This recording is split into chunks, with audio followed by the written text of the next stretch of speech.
I have Joan Ifland on the interview right now. Thanks for joining us, Joan. I'm so glad to be here. Thank you for inviting me. Excellent. Well, for those of you who don't know, Joan is a food addiction expert. She has a PhD in food addiction. You have an MBA from Stanford University, and you wrote one of the first textbooks, or the first textbook on food addiction. Yes, it's the first one. Here it is. Here's my baby. It took me 3 years. I looked at 8,000 studies. There are 2,000 studies in the book, and it just ends the debate about the evidence for processed food addiction. You cannot argue with, well, you can try to argue with 2,000 studies, but yeah, a lot of people have finally just said, okay, I was waiting for this book. I knew it was out there. I mean, I knew the disease was out there, but I couldn't persuade anybody else. Now we have the scientific foundation. We have the description of it, and it's a long book. It's the publisher.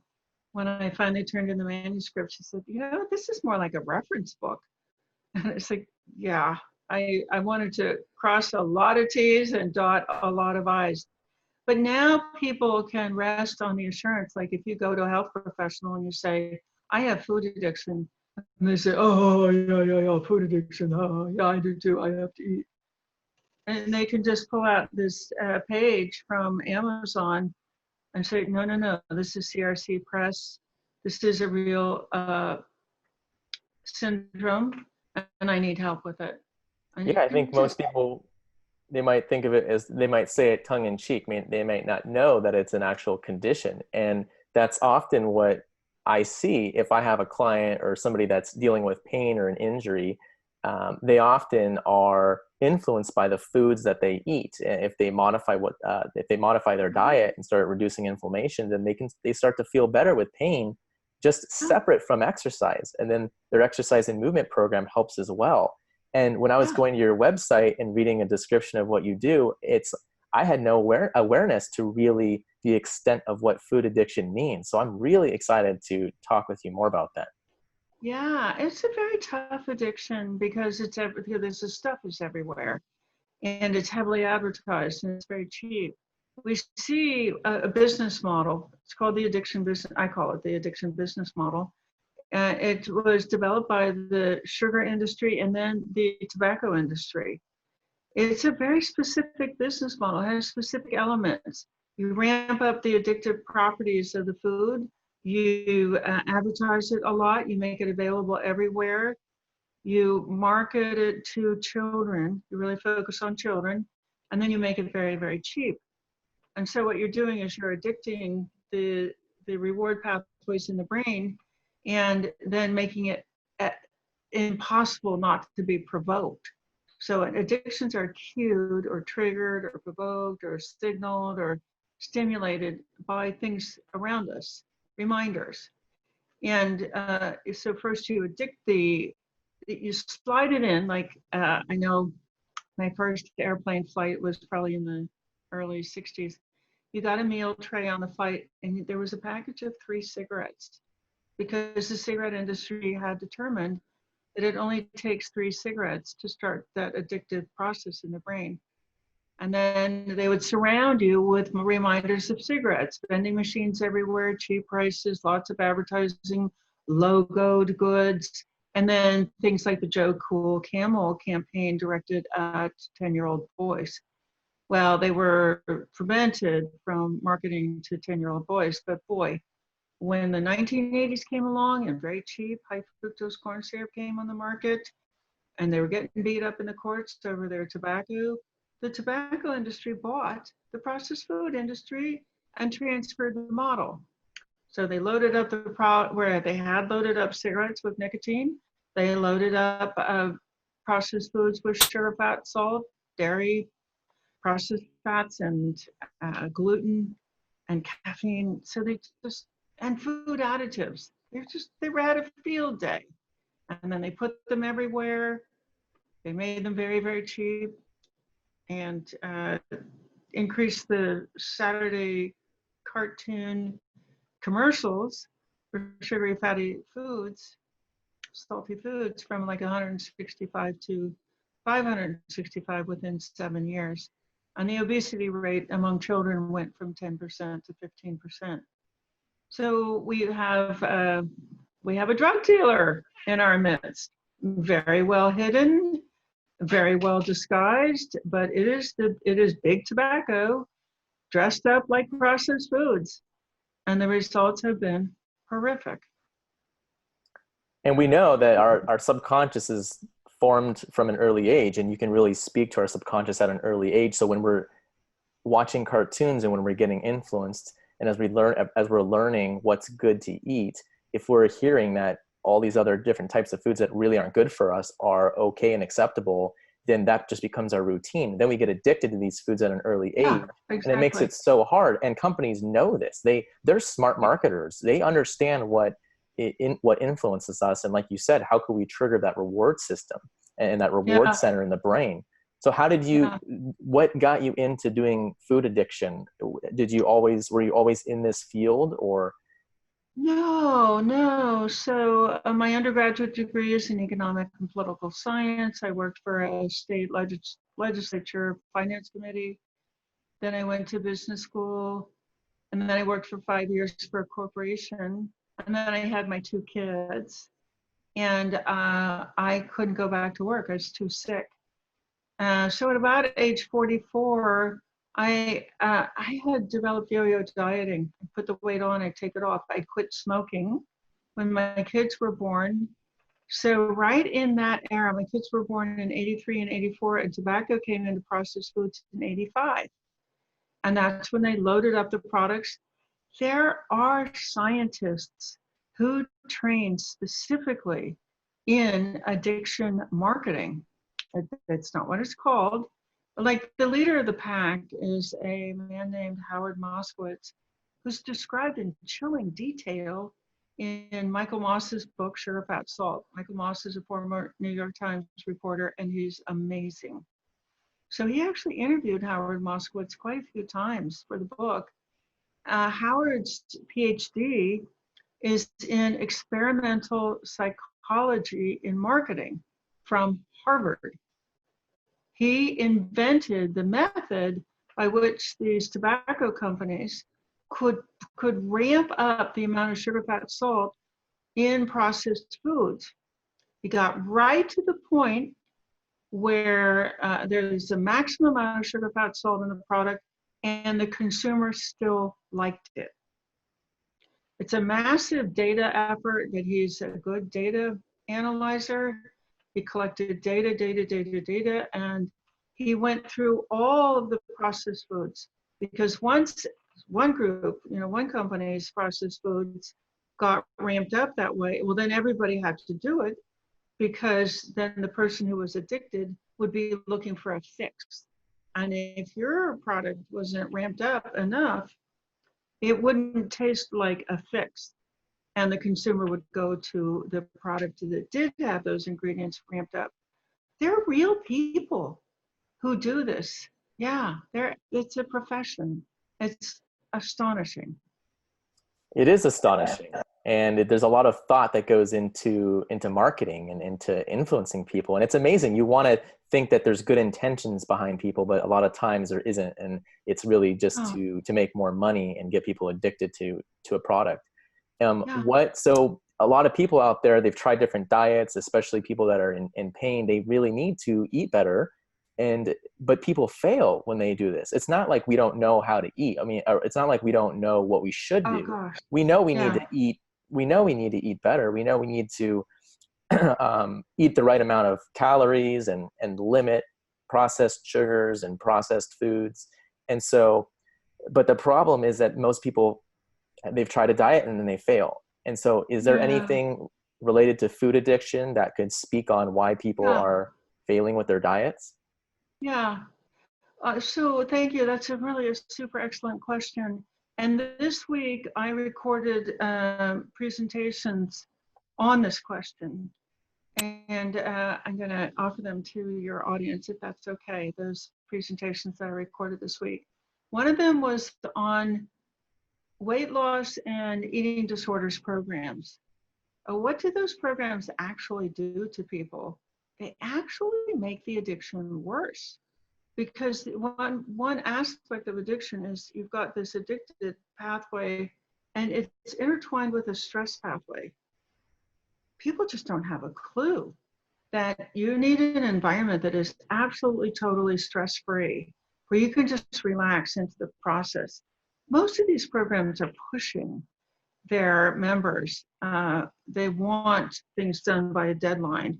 They're weighing them every week, and it's just incredibly stressful. So they're making the addiction worse. And then, of course, the person cannot succeed. The person has never failed, but the program traumatized them by setting them up with all these false expectations, false hopes, just things that could never possibly have worked. And then, like restricted calorie dieting, that happens to wake up a primitive part of the brain. It is the most primitive part of the brain, and it's a survival brain. Survival for 7 million years of human brain development has been, don't starve to death. Yes, avoid the predators, but the leading cause of death on the planet for 7 million years was famine. So when you repeatedly diet, that part of the brain becomes increasingly alarmed. And how do you know when that part of the brain is taken over? You binge, because that is the binge brain. Why? Well, think about primitive times. If a primitive person came across food 3 million years ago or 200,000 years ago, what would they do? What would be the best course of action? Would be to eat it all as fast as they could, eat it until their stomach hurt, go and hide from predators who might be lurking around a new food source, and then go back and eat it as fast as you can. So you want to eat it as fast as you can because you want to get out of there, because there are predators that know other animals are there to eat that suddenly available food. And you want to eat as much as you can, as fast as you can, because other animals are going to eat it. While you're off hiding and sleeping it off, other animals are going to come in and eat it. And it was so rare under a lot of circumstances to find food at all, that if you found it, you would eat it as fast as you can. As fast as you can, as in shortest time periods across, as all you could fit in. Well, you just go into the diagnostic manual for eating disorders, and there it is, binge eating. It's like, no kidding. So this could So be traced back how do you to, wake up that brain is by not enough food, dieting. so these diets are waking up these parts of our brain that were maybe Yes, dormant, but they're primitive and they're yes, that you definitely, in this kind of culture where there's food everywhere, you want that part of the brain to be very asleep, very calm. Yeah. I've heard of there was a program recently I heard of, and it was they were giving people money. They were rewarding by giving money for each like pound of fat or body weight that you had lost, and it was in a period Uh-huh. of time. So like in a Uh-huh. month, depending on on what your goal was, if you lost 15 pounds or 10 pounds in a month, then you would get like $1,000.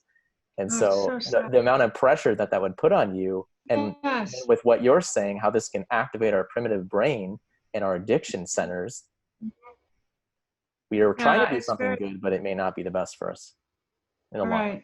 Right. It's it's not too hard to envision what's going on in the brain. So when you have active addiction and active stress and active primitive, those are the major systems in the brain. We have this little teeny tiny frontal lobe. It's 2% of the brain, two. So all the other 98% of the brain has been developing during these 7 million years. This is what's running us. They are programmed to respond to cues, to the stimulation that the food addiction scientists put into our environments. And the the breaks are in the thinking part of the brain. There are very, very few thinking neurons in the brain, this little tiny 2%. The rest of them are programmable reflexing neurons. They soak up information, And then based on the information they've soaked up, they watch for cues in the environment, they watch for what's going on, and then they react. It's not thinking. But they do, when they're hyperactivated, like the addiction, stress, and primitive brain, when they're hyperactivated, they actually pull the blood supply away from the frontal lobe. And so people all the time, they'll say, well, I know what to do, but I don't do it. It's like, because you know what to do, but all the electricity has been cut off to that radio tower, and it doesn't have any control. It's not firing. Some of the very earliest brain imaging research, they immediately noticed that in a craving state, the frontal lobe stops firing. You stop thinking. You only have the ability to react. And that's why addicts do such harmful things to themselves. No, they can't remember, and no, they can't make decisions, and no, they can't exercise restraint, and no, they can't learn, and no, they can't pay attention. That's part of the disease. All of those functions are in the frontal lobe, and the frontal lobe just gets, it cannot compete with we've only had a frontal lobe for about 140,000 years, and the other part of the brain is much, much, much more dominant under the best of circumstances. Yeah, and some people have less than 2% in the frontal lobe. They might have 1% based on the comments that you see on social media. Fine. So it sounds like if you were going to be forming the treatment approach for somebody who's dealing with a food addiction, where does that begin? How could somebody start to venture into overcoming some of these addictions?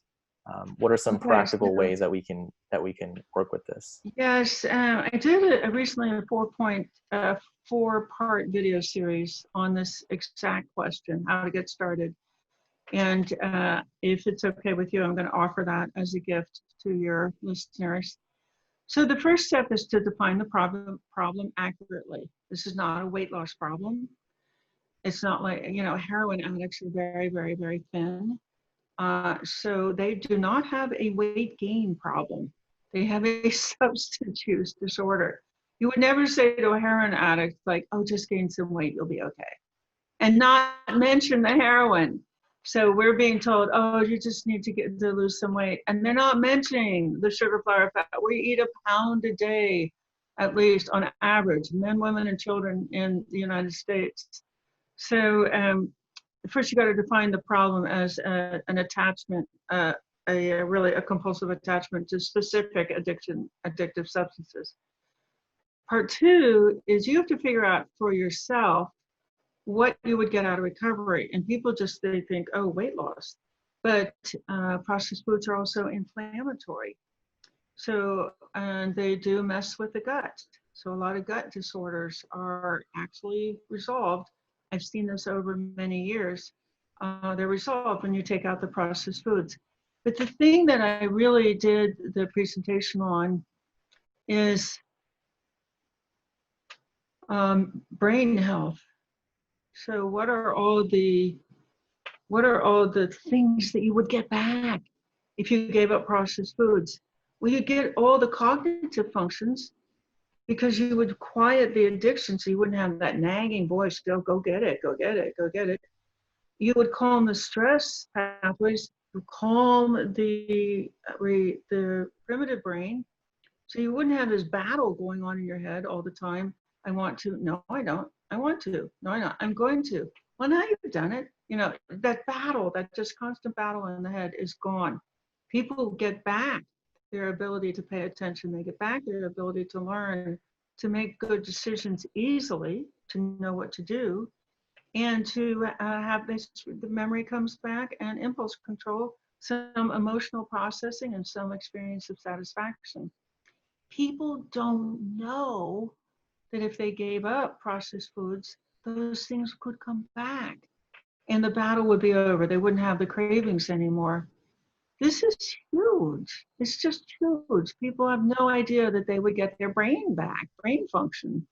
And then in your field, of course, tremendous pain reduction because the processed foods are inflammatory and they do just random pain just goes away.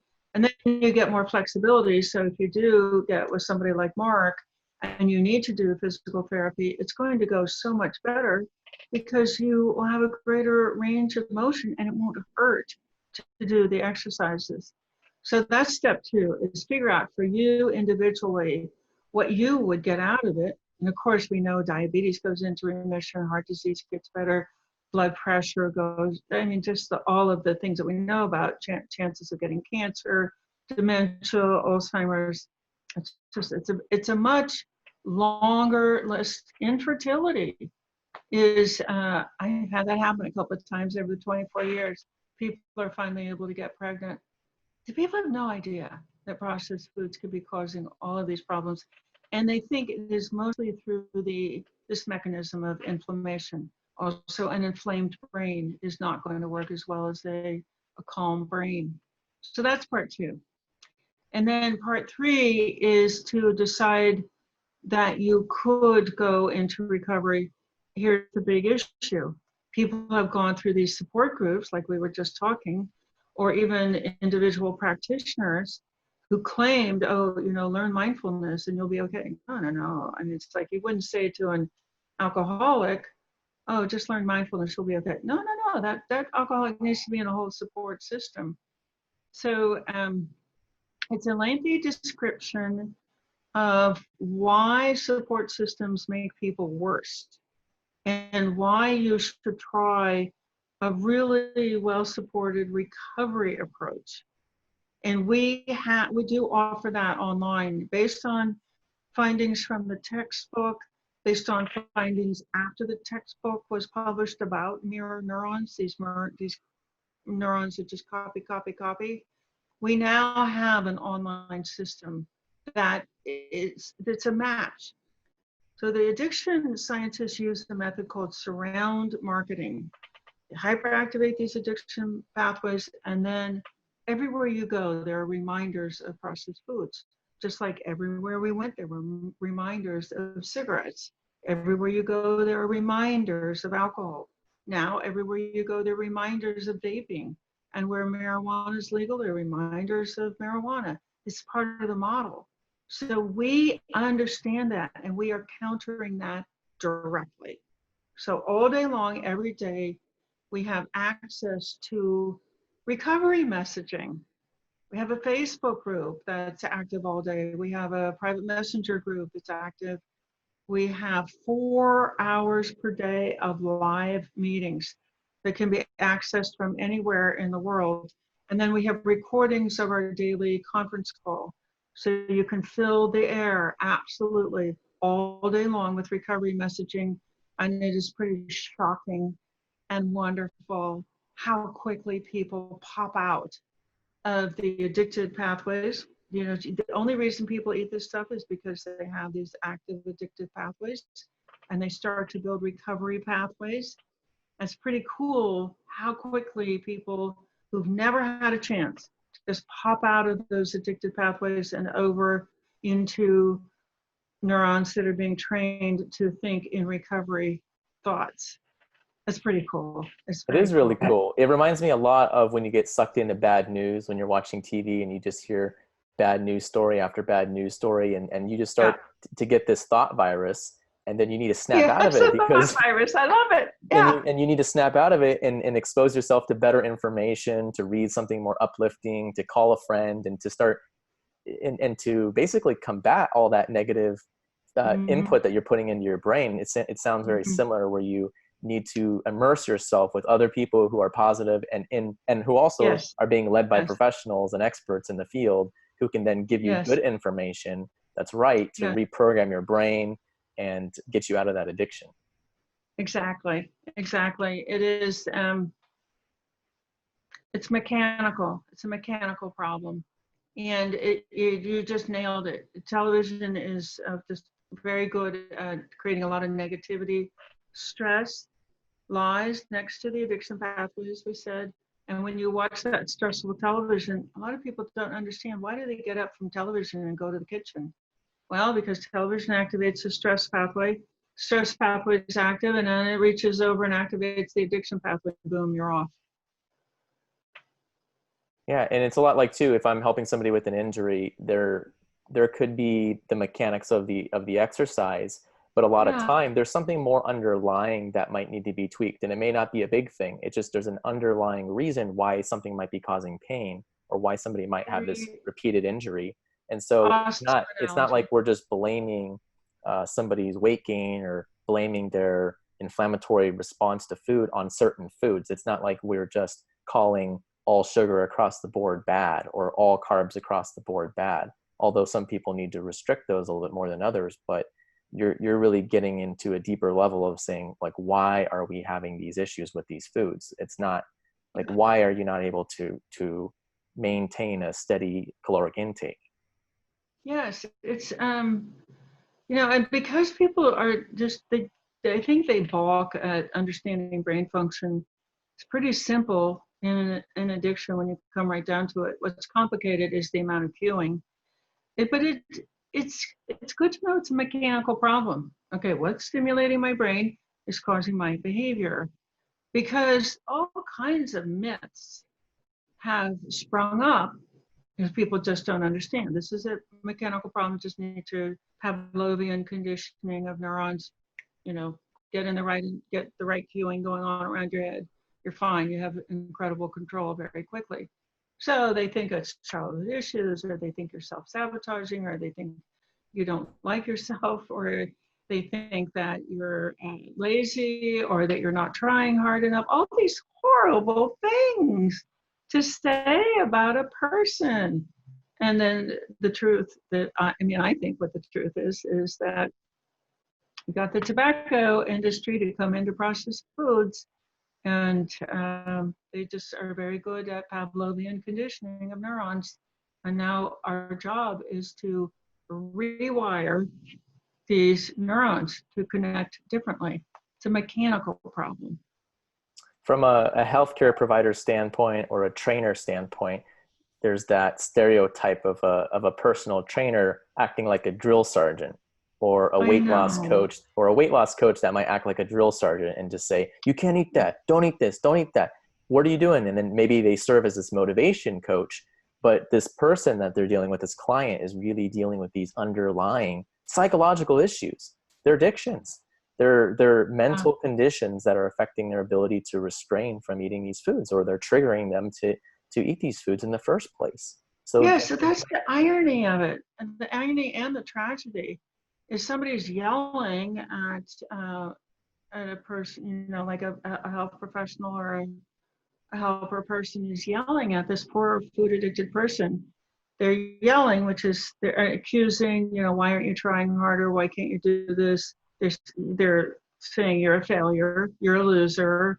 And so that activates the stress response, which then activates the cravings.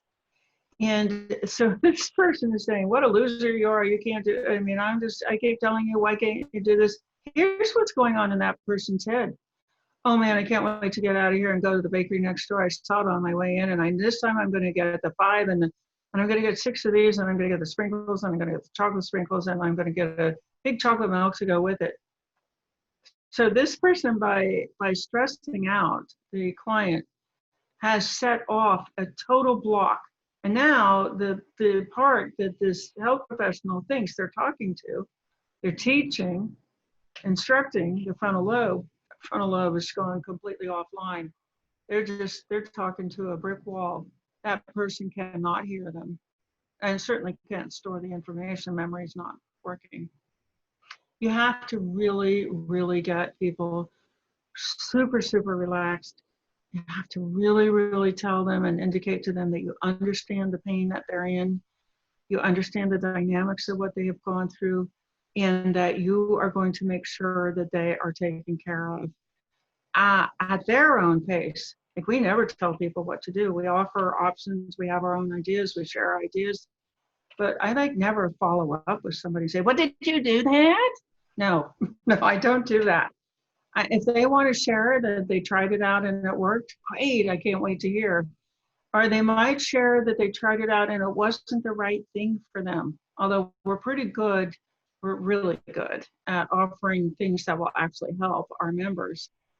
Um, Yeah, this is this is why we are offering training in this field. So our online communities they're called addiction reset communities, and just within a week or two, we will be offering. Um, so the addiction reset community is an ARC, ARC. We're going to be offering ARC manager training. And even if you never run an ARC, it's a great job. It's a part-time job. I have a business background, very interested in business models. So we are training people to build and run their own ARCs. But even somebody who's never going to run ARC, they still will get training in how to talk to their clients respectfully and effectively. Anytime you start accusing or threatening or expressing disappointment, what you're conveying is, I don't have any idea what's going on with you. I'm not really trained to be able to help you. So we are really good at things like reframing. Like somebody does something without the training, you think, oh, that's a pretty minor thing. With the training, you realize that's a huge triumph. You start to build that person up by pointing out all the amazing and fantastic things they are doing. And then they start to get the confidence that maybe they could. This is a monster addiction. It's a severe addiction. It's been going on since conception because parents' genes are replicating in addictive ways unknowingly. And then there's 50% sugar in the baby formula, and mom is eating sugar. It's coming through the breast milk. We know that. So, gosh. And it's hard because it's the last addiction. A lot of people who have drug and alcohol addiction, they just switch over to processed foods. And there are no other substances to go to from processed foods. You really develop all these calming techniques. So that you're not thinking about a substance, you just go to one of your calming techniques, you calm your brain, and then you go on. So it's a very, there's thousands of moving parts in a recovery. And it's not realistic to do this on your own. I want your listeners to hear that. And all this rugged individualism does not work for this particular addiction. So we have people who've never had success who now see that they're having success. Yeah. It's That's innovative. cool. It's a cool, Very cool. innovative model that you have with running support groups. And we have different support groups for specific injuries like sciatic nerve pain or meniscus tears or Yeah. plantar fasciitis. And we have them on Facebook as well. And so people could join, it's free, and then they can find out what other people are doing, because there's just small questions that they might ask. They might, for example, for plantar fasciitis, they might be wondering what type of shoes are helping them, or sandals. And these are some of the questions that maybe a podiatrist or their primary care physician may not know. They may not have that insight because perhaps they haven't done that. And so it's able to share different tips with one another. But so that's really a great community for them. But then what you're describing with these arcs is wonderful as well, because it's taking it a step deeper, where you have your community group, but then you have the training to go with it. And that's what it sounds like these groups are, that you are taking a level deeper and coaching and mentoring them properly. I just think that everybody should be entitled to be in an arc that they're comfortable in with people like themselves. I'm thinking about arcs for diabetics and arcs for mothers of young children, or arcs for grandparents of young children. There are all kinds of subgroups with just what you're saying. They have particular problems and particular solutions to share. That's a great parallel. Yeah, and I truly think in the next 20 years, 15 years too, the research will be more definitive on treating these different conditions, because if the research can subgroup people better, then we could identify these common characteristics that people might have and then develop better treatment plans for them. Exactly. Exactly. We are honing in on what it takes. And to define this as a weight loss issue is just so beside the point, but I do want people to know you do get weight loss once your brain is not driving you to eat. in response to this addictive programming, so many things go away. People have no idea that so many things could be caused by processed foods, but it's because it's systemically inflammatory. Yeah. So Well, if yeah. somebody wants to get in touch with you, or if somebody wants, you mentioned earlier about offering the free gift to the listeners and the audience. So how could they access that? So you can email us at food addiction reset. Oh, the fourth workshop is on queuing. It's where to start with queuing. There's 6 categories of queuing. So that it's food addiction reset at gmail.com. And please mention that you heard about it on Mark's show. And you will receive a link where you can register to get it. And yeah, you'll find out how to find the problem, what you personally would get out of it, why you should try a new approach, and then how to start with managing the queuing. Those are the first 4 steps in addressing processed food addiction. Amazing. Sounds like there's steps to take to improve. Yeah, first 4 steps. Just figure out what the heck is really going on. Well, Joan, thank you for your insights. Oh, Absolutely gosh, fascinating. I could talk to you for probably the next 2 hours and a beyond, couple of days. a Come couple days on. at least. But thank you so much for sharing with Thank you. everybody. Thank you I'm for sure that having hopefully me. people will take action. Thank you. Thank you. Have All a right. good day. You too. Be safe. Have a good day. Bye bye. Bye.